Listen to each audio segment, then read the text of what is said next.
All right, so you're an aide or a volunteer, you're in the clinic, and you're not doing anything. Maybe you're helping a patient out with some exercises, but I mean, that can get monotonous, like same things, you're just following the list and you're just making a to-do list. It doesn't really require any thinking, and maybe you see some faulty movement and you're like, hold on one sec.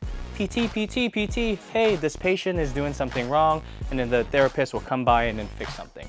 Okay, that's great, but then like, what the heck are you doing?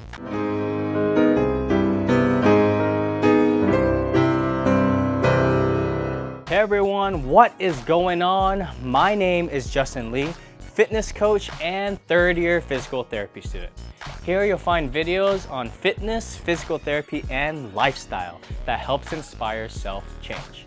This channel is all about lifting others and lifting weights. So let's lift for change, people. If you are a physical therapy aide, a PT aide, or a volunteer, this is absolutely targeted for you. So if you're interested in PT or you're about to apply, you better take notes, watch till the end of this video, and let's get started.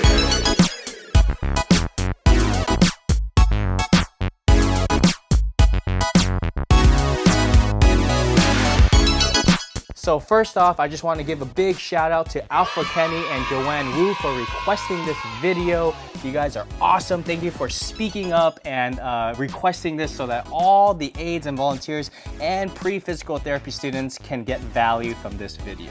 Okay, so you guys were asking, what is the most important part about a PT internship, such as patient interaction, the exercises, stretches, and how can I make the most out of my time, especially since my internship is unpaid? That's a great question. So making most out of your time is my specialty. I'm all about being efficient, effective, and productive. I'm gonna break this video up into 3 different segments. Number 1, the flow of the physical therapy session, the evaluation, or the follow-up. I just made a video on this, so make sure you definitely go check that out. That's gonna bring so much value and clarity on how this whole physical therapy session and the job of a physical therapist, what they do. It's super important that you watch that. Number 2, what you should be focusing on in the objective part of the exam. And number 3, the treatment.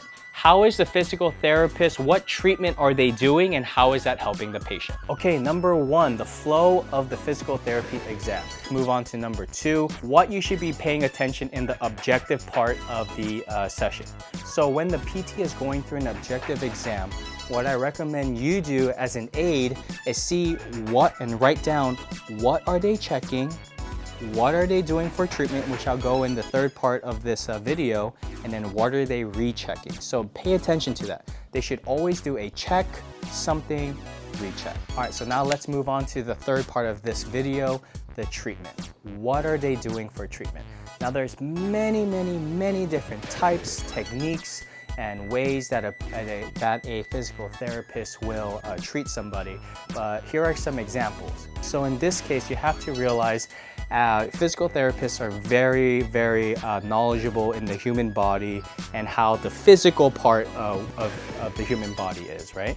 So then you have different tissues. You have muscle, you have joint, you have nerve, you have the blood vessels, you have skin, you have fascia, you have a lot of different layers in the human body.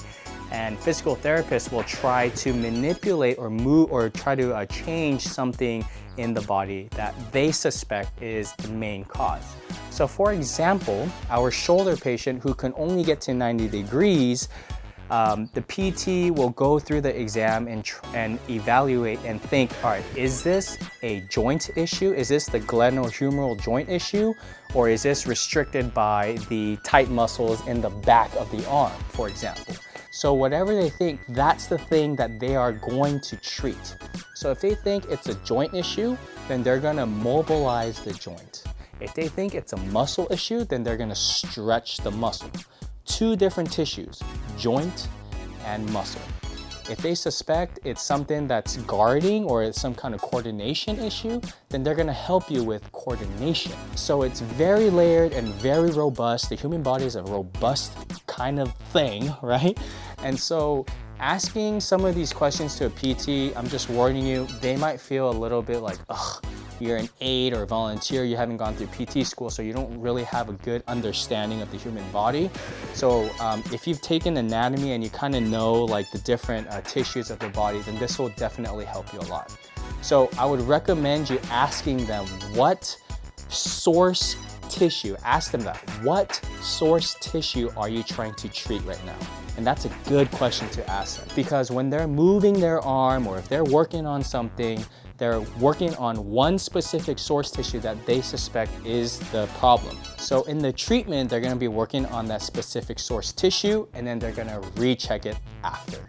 So of course, while they're going through this whole exam and then they're doing their stuff and then they're rechecking, you as an aide are sitting back and you're writing down notes like, okay, the PT raised the arm when the patient was in supine or laying on their back, and then they're moving the arm back and forth, or they're massaging something in their shoulder, like in the back of the shoulder, like what the hell are they doing? Oh, whatever, I'm just gonna write that down. And then after they're done, and then maybe when the PT is done talking to them, you go up to your physical therapist or the person you're observing, and then you ask them, hey, what source tissue were you trying to treat? And then they should tell you, well, I was trying to go after the joint or the muscle or the nerve or whatever that is. So I'm gonna break the treatment down of what a physical therapy does into 4 different categories, just to give you some structure on what treatment it can fall under, okay?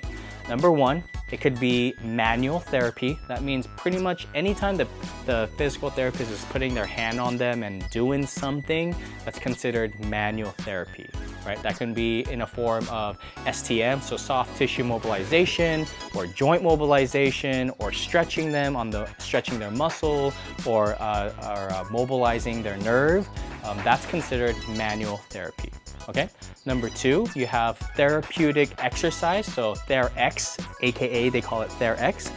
Basically, that means you're making the patient do some exercises throughout the session, and then you're watching them to make sure that they have a good form, good technique, and they're not exacerbating whatever is bothering them. Number 3, there's neuromuscular education. That's a little bit more complicated and harder to explain. But neuromuscular, meaning neuro, right? The brain, muscular. So you're kind of working that nervous to muscular system. So for example, balance is neuromuscular education, right? So if they're like on one leg and then they're balancing, or one foot is in front of the other in this tandem position, that's neuromuscular education. And that's a little bit more complicated, but just know that what the PT is trying to do is trying to help the connection from the brain to the muscle and help them execute that a little bit better. And then number 4 is modalities. So this is something like hot, ice, ultrasound, traction, compression, all these different things that a PT will give a patient to help them, or what they think will help them in the overall scheme of things. Okay, so here's a little bonus. So whatever a PT does to help the patient in their treatment, whether it's manual therapy, TheraX, all of that stuff, remember part 4 of the whole exam, you have the home exercise program / education. Whatever a PT does in their treatment, it has to match what the home exercise program does too.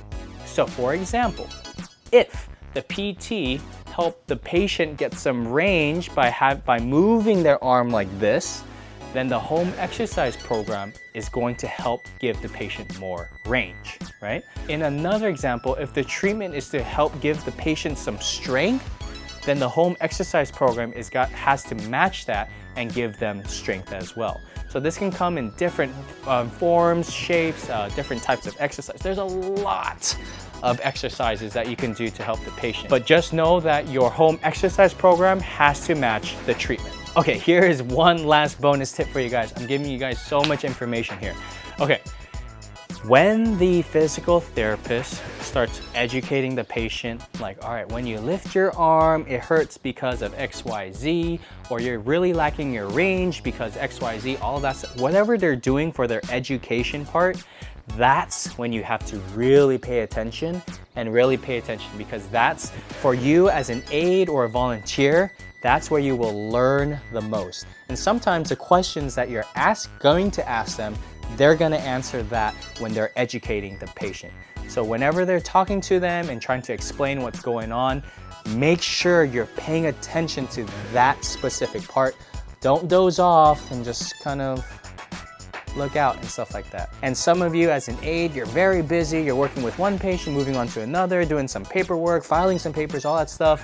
And unfortunately, as an aide, honestly, I think that they really get overworked for the pay or for the volunteer that you're doing, but that's a whole different subject. So I hope you took something from this video. I know this video had a ton of information, but I hope it brought some value to you. And I hope whatever you took from this video, you take it in and it inspires some change to take action today. Change people, change people. That's why we live for change, people. Have a great one, you guys.